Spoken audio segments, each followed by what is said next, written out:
नमस्कार दोस्तों, सभी का स्वागत है चार्ट मोजो के नई वीडियो में। आज के दिन वॉलेटिलिटी काफ़ी ज़्यादा थी। निफ्टी फॉरेन मार्केट के देखते हुए, फॉरेन मार्केट की गिरावट देखते हुए आज थोड़ा साइडवेज़ खुला, थोड़ा-सा ज़्यादा बड़ा गैप डाउन नहीं था, थोड़ा-सा ही गैप डाउन था। लेकिन उसके बाद एक वॉलेटाइल वाला सेशन शुरू हो गया, जहाँ पे निफ्टी को नीचे जाना था, लेकिन बैंक निफ्टी आज क्लियरली आउट परफ़ॉर्म करते हुए दिखाई दिया था। अब इस सिनेरियो में निफ्टी में वॉलेटिलिटी काफ़ी ज़्यादा थी। अब मैं आपको अगर छोटा टाइम फ्रेम का चार्ट बताऊँ, तो यहाँ पे ये 15 मिनट का चार्ट है। इसको मैं एक बार रीसेट करता हूँ। यहाँ पे आप देख सकते हो, गैप डाउन खुलने के बाद वॉलेटिलिटी बनी, ओके, और उसके बाद एक वन वे अपसाइड मूव देखने को मिली। अब हम 2-3 वीडियो से कह रहे हैं कि लार्ज कैप जो है वो डोमिनेट करेंगे, ठीक है? तो लार्ज कैप का जो डोमिनेंस है, वो अभी भी बरकरार है। इसका मतलब जो फ्लो है वो शायद मीडिया स्मॉल कैप से निकल के लार्ज कैप की ओर जा रहा है। अभी इस सिनेरियो के अंदर निफ्टी ऐसा लग रहा था कि ये 22,200 भी तोड़ सकता है, काफ़ी करीब पहुँच गया था। जहाँ पे मैं कल आपको एक्सप्लेन कर रहा था, अगर ये मारूबोज़ू कैंडल की हाफ बॉडी के नीचे जाता है तो एक एग्रेसिव सेटअप बन सकता है। लेकिन उससे पहले ही काफ़ी एक एग्रेसिव अपसाइड मूव दिखाई दी।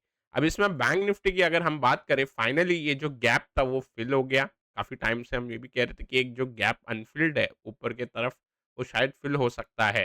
हालाँकि आज के दिन फिल होगा, ये थोड़ा ऐसा लग रहा था डाउ को देख के, कल की जो डाउ की परफॉर्मेंस थी, उसको देख के लग रहा था कि शायद थोड़ा टाइम लग जाए बैंक निफ्टी को गैप फिल करने के लिए, लेकिन काफ़ी अच्छी तरीके से ये गैप फिल हो गया।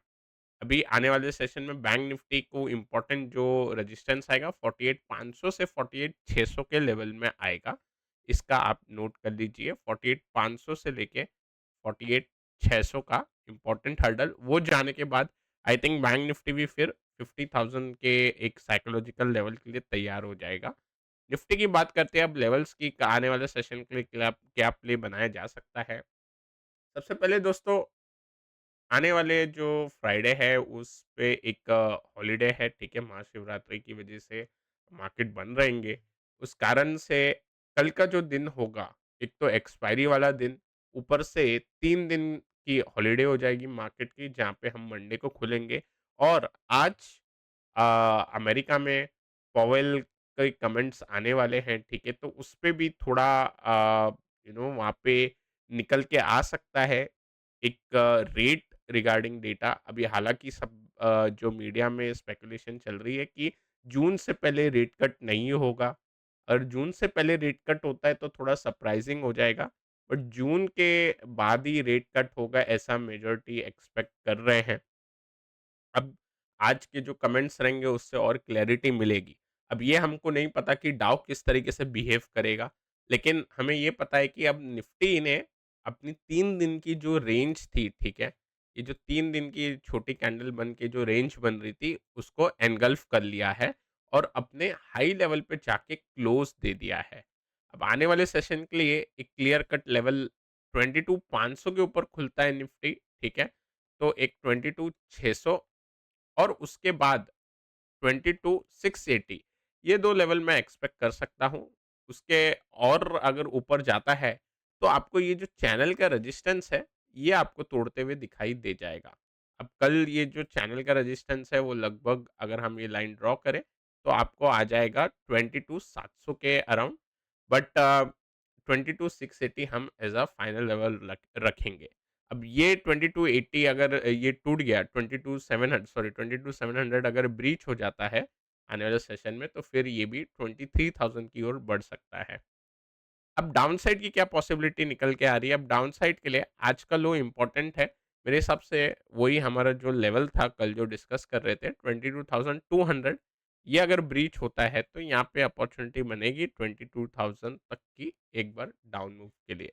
बैंक निफ्टी की बात करते हैं तो बैंक निफ्टी में मेरे हिसाब से अभी सेटअप की अगर बात करें तो 48,500 निकलने का वेट करना चाहिए। इनफैक्ट ये जो हाई है, एग्ज़ैक्ट हाई का वेट करना चाहिए 48,650।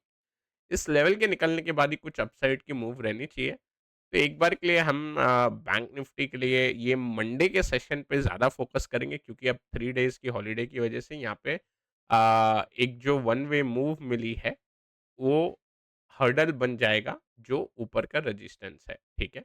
इस वजह से यहाँ पे अब मैं आपको एक और ट्रेंड लाइन बना के बताता हूँ, जिसका आज हमें ब्रेकआउट मिला है इनफैक्ट। ये एक राइजिंग रेजिस्टेंस लाइन थी, इसका आज ब्रेकआउट मिल गया है। अभी आज की जो कैंडल है इसके अंदर एक स्पेशलिटी और है, आज ये एक मारूबोजू कैंडल है, मतलब open is equal to low. इसका मतलब बैंक निफ्टी में कोई बड़ी पार्टी तैयार थी, जैसे ही बैंक खुले, मतलब जैसे ही मार्केट खुले, यहाँ पे बाइंग स्टार्ट हो गई मार्केट के अंदर, तो इसीलिए बैंक निफ्टी के अंदर open is equal to low बना। ये एग्रेसिवनेस दिखाता है बड़े मार्केट प्लेयर्स का। ओके, अभी अगर कोई भी मूव निकलती है ऑल टाइम हाई के ऊपर, तो एक पोजिशनल व्यू भी बनाया जा सकता है, क्योंकि फिर उसके बाद क्लियर कट 50,000 के लेवल आएँगे। डाउन साइड की अगर हम बात करें, अब कल के सेशन के लिए 47,400 इम्पोर्टेंट हो जाता है, ये थोड़ा एग्रेसिव है। 47,400 के नीचे चले गया मार्केट, जो कि ये मारूवोजू कैंडल का लो है। अगर 47,400 तोड़ देता है बैंक निफ्टी, तो इश्यू हो जाएगा और फिर से बैंक निफ्टी शायद 47 के और 46,500 एक ही सेशन के अंदर भी दिखा दे। हालाँकि ऐसा होने की प्रोबेबिलिटी काफ़ी कम है, क्योंकि काफ़ी ज़्यादा स्ट्रॉन्ग कैंडल है। तो 47,400 ये काफ़ी ज़्यादा इम्पोर्टेंट लेवल होगा। ये टूटने के बाद हम समझ जाएँगे कि बेयर्स वापस से इसको एक नेगेटिव टेरिटरी में ला सकते हैं ईज़िली। अगर ये होल्ड हो गया, तो एक अपसाइड की मूव तो है। अभी आपको ऐसा लग रहा रहेगा कि यहाँ पे सर ये मारूवोजू कैंडल की हाई जो है 48,250 पे जो बनी है, यहाँ पे भी एक अटेम्प्ट कर सकते हैं। डेफ़िनेटली आप कर सकते हो, लेकिन 48,500 आपका हर्डल बन जाएगा। तो ये 250 पॉइंट्स के लिए ज़्यादा एक सेटअप बनाने से अच्छा निफ्टी की एक्सपायरी भी है, तो निफ्टी पे फ़ोकस किया जा सकता है। अब मिड कैप की बात करते हैं, यहाँ पे सिमेट्रिकल ट्रायंगल कन्फर्म हो गया है। अब आप ये जो पैटर्न देख रहे हैं, ये सिमेट्रिकल ट्रायंगल है। अब इंडाइसिस पे सिमेट्रिकल ट्रायंगल बन गया है, इसका मतलब एक साइडवेज बिहेवियर था, और आज की जो डिप थी मिड कैप में, वो भी पूरी एब्जॉर्ब होती हुई दिखाई दी। हम देख सकते हैं कि जब भी ये लोअर ट्रायंगल के लोअर सपोर्ट पे आता है, तो एक हैमर टाइप कैंडल बन जाती है। इसका ये मतलब है कि बाइंग है ऑन दी लोअर साइड। अगर हम इसका स्ट्रक्चर देखें, तो मेजॉरिटी ऑफ द कैंडल ऊपर के साइड ही आपको दिखाई देगी। इसका मतलब नीचे के लेवल पे जब भी डिप आ रही है, तभी बाइंग चल रही है। मेरे हिसाब से अब 50,000 का जो इम्पोर्टेंट लेवल है, उससे पहले एक इम्पोर्टेंट अब ये स्विंग हाई बन जाएगा। आने वाले सेशन में जिस भी दिन 49,500 टूट जाए, ठीक है? तो हम एक एग्रेसिव प्ले बना सकते हैं ऑन निफ्टी मिड कैप। अब निफ्टी मिड कैप बेसिकली इन एफएनओ में भी है, लेकिन वहाँ इलिक्विड है, लेकिन मैं आपको ये इसलिए बता रहा हूँ, क्योंकि जो भी मिड कैप के जो काउंटर हैं, अगर हम पोर्टफोलियो देखते हैं, काफ़ी सारे मिड कैप के काउंटर है, अब सब कुछ उतना खास नहीं चल रहे। जो चल रहा है वो सिर्फ आपके जो भी एफएनओ वाले साइड के काउंटर है, वो चल रहे हैं। आज भी इनफैक्ट टाटा केमिकल काफ़ी शानदार चला है, उसके बट उसमें एक न्यूज़ प्ले है। उसके अलावा अगर हम देखें, तो भारती एयरटेल अच्छा लग रहा है on the large cap side, और बैंक्स भी आज अच्छे लग रहे हैं। कल के सेशन में मैंने बताया था कि HDFC bank, Axis bank, ICIC bank, ये सारे ही बैंक निफ्टी के अंदर अच्छे लग रहे हैं, और आज भी उनमें मूव बनी हुई थी। अब ये जो लार्ज कैप के अंदर बाइंग आ रही है, इसका fund flow mid and small से हो रहा है। लेकिन जिस भी दिन 49,500 निकल जाएगा आपका मिड कैप पे, तो समझ जाना कि वापस से जो ये करेक्शन हुआ है मिड एंड स्मॉल कैप के अंदर, वो खत्म हो जाएगा, और एक बार अपसाइड की फिर से पॉसिबिलिटी बनेगी। तो 49,500 एज़ एन इम्पोर्टेंट लेवल हम मार्क कर सकते हैं आने वाले सेशन के लिए। डाउ का चार्ट मैंने आपको बता दिया था। इतनी जो नेगेटिविटी थी, वो डाउ के क्लोजिंग के कारण थी। अब दोस्तों यहाँ पे क्या हुआ है, डाउ में भी एक ट्रेंड लाइन जा रही थी, उसके नीचे चले गया था, और कल मैंने बोला था 38,600 के नीचे अगर जाएगा डाउ, क्लोजिंग देगा, तो एक इश्यू हो सकता है, और कल की क्लोजिंग जो थी डाउ की लगभग 38,600 थी। अभी 38,600 के अराउंड एक इम्पोर्टेंट लेवल इसलिए बन रहा था कल, क्योंकि ये जो आपको बड़ी कैंडल दिख रही है, जो ब्रेकआउट दे रही थी, ठीक है? इसने एक ब्रेकआउट की शुरुआत की थी ये बड़ी कैंडल ने, और इसी के अंदर फिर सारे आपको छोटी कैंडल बनती हुई दिखाई दी। अब इसका लेवल इंपॉर्टेंट था होल्ड होना, हालांकि डाउ एग्जैक्टली उसी लो के अराउंड बंद हुआ। आज के सेशन के अंदर एक डिप भी थी, बट आज की क्लोजिंग अगर फिर ऊपर आ जाती है तो ऑलमोस्ट फिर ये नलीफाई हो जाएगा। इसका मतलब ये जो डिप थी वो बाय हो जाएगी। अभी इसमें इम्पोर्टेंट ये हो जाएगा, डाउ आज 38 39,000 सॉरी 39,000 के ऊपर क्लोजिंग दे दे। 39,000 के ऊपर अगर आज डाउ क्लोजिंग देता है तो इससे ये समझ में आ जाए कि बेयर्स को पूरी तरीके से एब्जॉर्ब कर लिया गया है और यहाँ पे एक स्ट्रॉन्ग ग्रीन कैंडल बनी है। अब यहाँ पे 2 चीज़ें हो सकती है, एक तो ऊपर की क्लोजिंग ठीक है, या फिर कुछ बुरा निकल के आ जाए और डाउ फिर से 38,200 के आसपास पहुँच जाए। उस सिनेरियो में निफ्टी से हम फिर ज़्यादा उम्मीद नहीं करेंगे और मार्केट फिर थोड़ा नीचे जा सकता है। तो आज की जो रिकवरी है आई थिंक वो भी फिर एक खतरे में पड़ सकती है। तो 38,200 का अगर यहाँ पे डाउ आ जाता है, जो कि इसका एक सपोर्ट है अगला, आज अगर कोई नेगेटिव न्यूज़ आती है तो निफ्टी फिर वीक हो जाएगा। अब बॉन्ड यील्ड की बात करते हैं। बॉन्ड यील्ड के अंदर क्लियर कट हमें एक फॉल दिखाई दे रही है और डॉलर इंडेक्स के अंदर भी एक फॉल दिखाई दे रही है before the Powell comment. Brent थोड़ा सा ऊपर है। अभी मैंने आपको डिटेल में इसलिए बताया क्योंकि कभी भी आप ऐसा समझते हो कि मार्केट के अंदर खासकर मिड कैप के अंदर अगर एक फॉल आ रहा है तो अब एकदम से फॉल आ जाएगा। इस वजह से आपको समझना पड़ेगा कि मिड कैप काफ़ी रनअप था और उसके बाद अभी लार्ज कैप के अंदर मूव आनी स्टार्ट हो गई। लेकिन मिड कैप का ये जो पैटर्न बना हुआ है इसको इग्नोर नहीं करना चाहिए।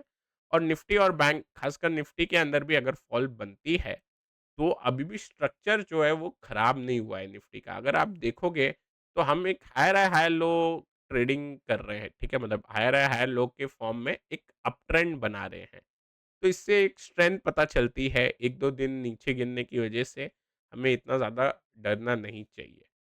अब दोस्तों, फॉरेन मार्केट को इसलिए इम्पोर्टेंस दी जाती है क्योंकि ये जो रैली चल रही है, हम देख रहे हैं जापान के मार्केट ने ऑल टाइम हाई बनाया है, डाउ ऑल टाइम हाई, डेक्स का मार्केट है वो भी स्ट्रॉन्ग था, लास्ट के 2-3 सेशन में थोड़ा वीक हुआ है, लेकिन आज सुबह जब डेक्स के फ्यूचर अगर हम देखते थे तो ऑलरेडी रिकवर कर चुके थे, फिर भी निफ्टी थोड़ा वॉलेटाइल था। तो बाकी सब मार्केट के साथ ही हम चल रहे हैं। अभी हमने जो काउंटर डिस्कस किए थे उसमें से एलआईसी हाउसिंग फाइनेंस के अंदर डेफिनेटली ये चार्ट स्टडी खराब चली गई इस फॉल के कारण। तो एलआईसी हाउसिंग फाइनेंस ने उतना कुछ खास नहीं किया। अभी हमने जो काउंटर डिस्कस किए थे पिछले सेशन में वो था केपीआर मिल। 805 के लेवल पे इसका एक ब्रेकआउट है। आज जस्ट 804 पॉइंट समथिंग कुछ टच किया, 805 में थोड़ा ही रह गया था। आने वाले सेशन में इससे हम उम्मीद लगा सकते हैं। हम देख सकते हैं कि बाकी सारे काउंटर काफ़ी वीक थे, लेकिन कल जो 2 काउंटर हमने डिस्कस किए, उनके अंदर स्ट्रेंथ थी। तो इसका मतलब हम जो चार्ट स्टडी कर रहे थे, वो थोड़ी राइट गई, लेकिन अभी भी हम इसको बोलेंगे नहीं, क्योंकि जब तक इसके अंदर पैटर्न बेस्ड मूव नहीं आती, जब तक हम बोल नहीं सकते कि ये चार्ट स्टडी बरोबर है कि रॉन्ग है, ठीक है? तो ये अच्छा लग रहा है। और अडानी पावर जो डिस्कस किया था, उसके अंदर कोई ट्रिगर नहीं आया, लेकिन ये भी स्ट्रांगली होल्ड कर रहा है ऐसे वीक मार्केट के अंदर। हम देख सकते हैं कि अडानी पावर काफ़ी टाइम से लगभग 1 महीना हो चुका है, एक छोटे दायरे में ये ट्रेड कर रहा है। इसका कंक्लूजन भी जल्दी मिलना चाहिए।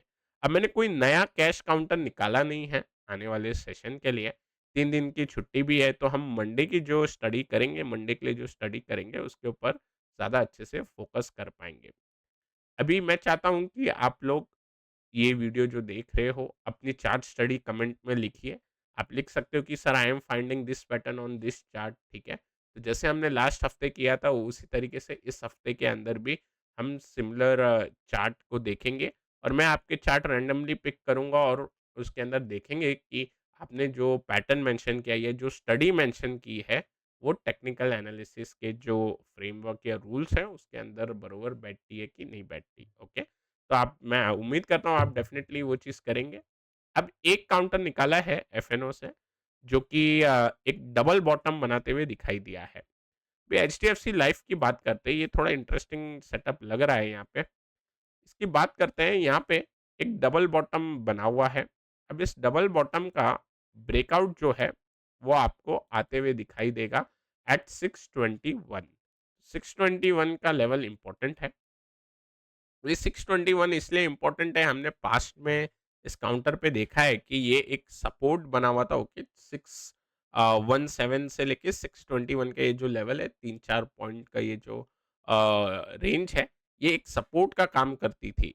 कैसे? क्योंकि हम देख रहे हैं यहाँ पे, यहाँ से ये एक टर्न मारता था, यहाँ पे भी टर्न मारा, यहाँ पे एक देखो एक फॉल्स ब्रेकडाउन हुआ, तुरंत साइडवेज कंसोलिडेट हुआ और वन वे ऊपर चले गया। व्हिच मीन्स जो पहले ये सपोर्ट दे रहा था वो रेजिस्टेंस का काम कर रहा है। आने वाले सेशन के लिए 621 के ऊपर जाते ही इसके अंदर ये जो डबल बॉटम है, इसका ब्रेकआउट मिल जाएगा। ओके, तो ये जो डबल बॉटम बनाया है, एक लोअर लो, लोअर हाई बनाने के बाद उसका एक ट्रेंड रिवर्सल मिल जाएगा। अब इसमें एक चीज़ का ध्यान रखना है कि ये जो इसका जो नेचर है एचडीएफसी लाइफ का, ये थोड़ा-सा साइडवेज भी बन जाता है, तो इसके अंदर स्प्रेड के थ्रू वर्क कर सकते हैं, ठीक है? तो ये चीज़ ध्यान रखना। दोस्तों एक ही स्टॉक पे मैं फ़ोकस कर रहा हूँ फ्राइडे के लिए, क्योंकि फिर जैसे कि मैंने आपको बताया एक लंबा वीकेंड हो जाएगा and let us see how market behave. मैं आशा करता हूँ आपको ये वीडियो पसंद आया होगा, पसंद आया तो लाइक करें, नए हमारे चैनल पे तो सब्सक्राइब करना ना भूलें। टिल देन टेक केयर, मैं मिलता हूँ आपको हमारे अगले वीडियो में।